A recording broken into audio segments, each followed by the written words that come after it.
So in this video, we're going to look at the filters, also known as facets, in the Sofia Discovery tool.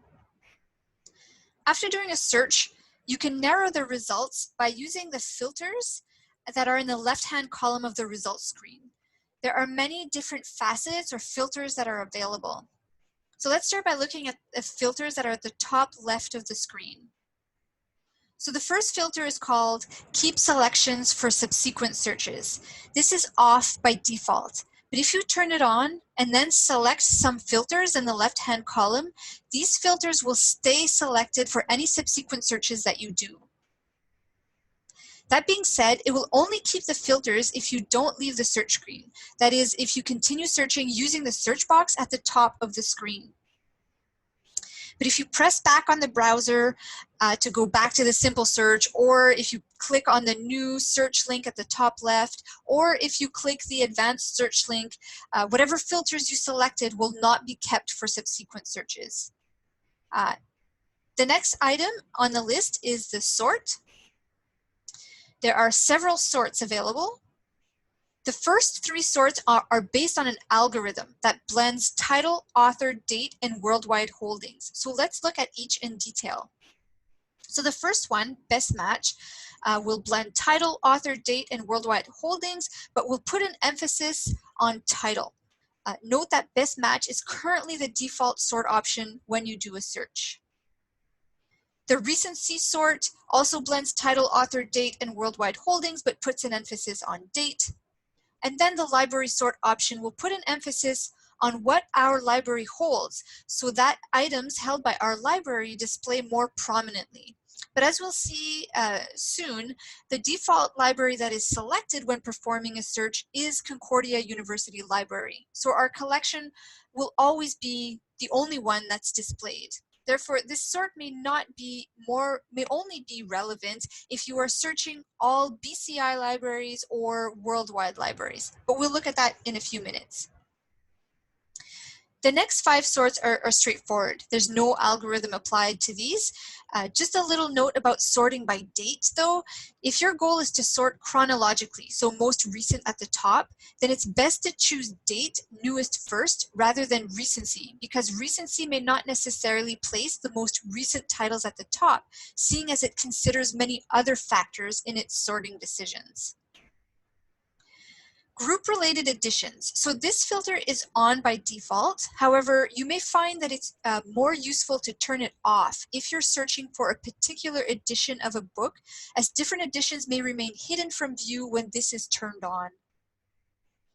It's important to note that when you change the sort order and/or ungroup related editions, these filtering decisions actually stay selected even when you start a new search, and even if the keep selections for subsequent searches is turned off.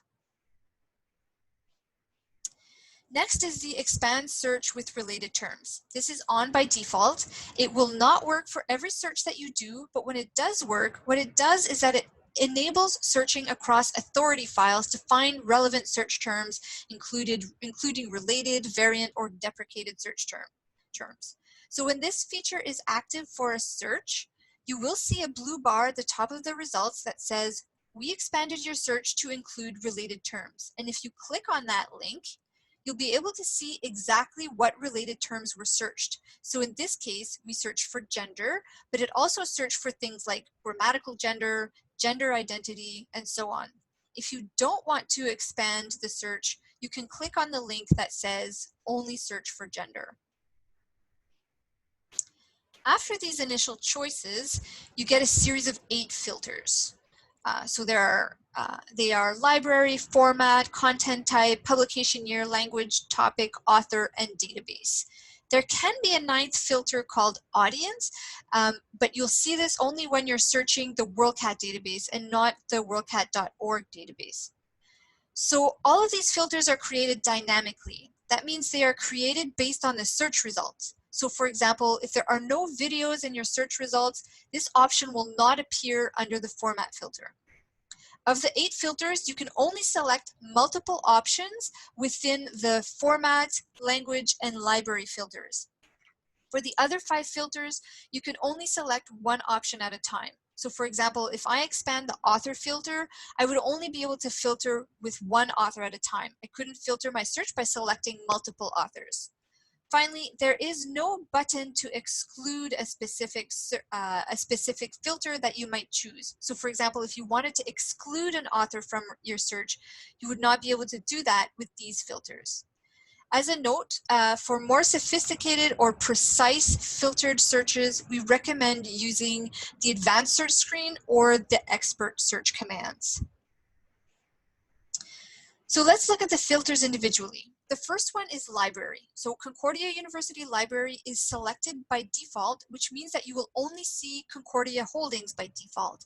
There are 3 branches that you can filter on: Webster, Vanier, or Special Collections. But you can also expand your search to see results for all of the other BCI libraries or for worldwide libraries. So unlike other filters, library is not context sensitive. So all options under library will appear at all time, no matter what the results are. So for example, even if there are no books in special collections on your topic, this will still appear as a choice. And also, you can select more than one option to filter by under library. So you could select both Webster and library and Vanier library, for example. For the format filter, there are almost 20 different types of formats. So for example, books, articles, journals, video, internet resources, musical scores, maps, etc., etc. As a note, the format filter in the Sofia Discovery tool is more accurate than it was in our Encore Discovery tool. And it will often be important to use these filters and also to point them out to users as a good way to manage their results and zeroing in on books, for example. So concerning this format filter, there are 2 things I'd like to point out here. So first of all, if you are looking for a specific journal or magazine title, using the journal magazine filter will help you see which titles we subscribe to, what we have in our collection. Second, you may have noticed that under the article format, there is both article and downloadable article. So downloadable articles may be articles that are solely available online. So this will probably be lots of open access type content, but it won't necessarily be just open access material. Next is the content type filter. This filter is interesting when you're searching for articles because it allows you to limit to things like peer-reviewed or open access content. Note though that the options related to articles are only displayed when there are articles in your results list. The next filter is publication year. This is pretty straightforward. You can select a preset range, for example, the last 5 years. However, entering a custom date doesn't always seem to work. For example, if you enter the dates and then press Apply Year Range button, the page will not reload with the results to show just that custom range. There seems to be no response in the system. So if this happens to you, the best solution is to go to the advanced search screen and enter the custom year range in the Search Tools section of that page. The next filter is language. This is one of the filters where you can select more than one option at a time. But just a little note here, you may notice when you do your searches that the number of results that appear beside the language label are not always correct and should not always be relied upon. The next is the topic filter. So this filter does not contain Library of Congress subject headings. It's actually a subject hierarchy called the OCLC conspectus. It consists of divisions, categories, and subject descriptors, but it's important to note that the hierarchy is not very deep. In the author creator filter, you can only choose one author at a time, and for some reason, only 25 authors are available to choose from. It's not clear how they decide which 25 authors are displayed.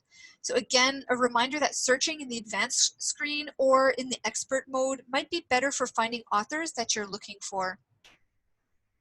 Finally, the last filter is for databases. So as mentioned in another video, the Concordia instance of the Sofia Discovery tool has been set up with only 2 default databases. So within this filter, you can limit to either the WorldCat database or the worldcat.org database. Limiting to just the WorldCat database is a good way to exclude articles from your search. One final note to say that the filters that you select will appear in boxes at the top left of the screen, and by clicking on the X next to the filter, it will remove that filter. So this video covered filters in the Sofia Discovery tool. If you have any questions, please write them down and send them to the training team.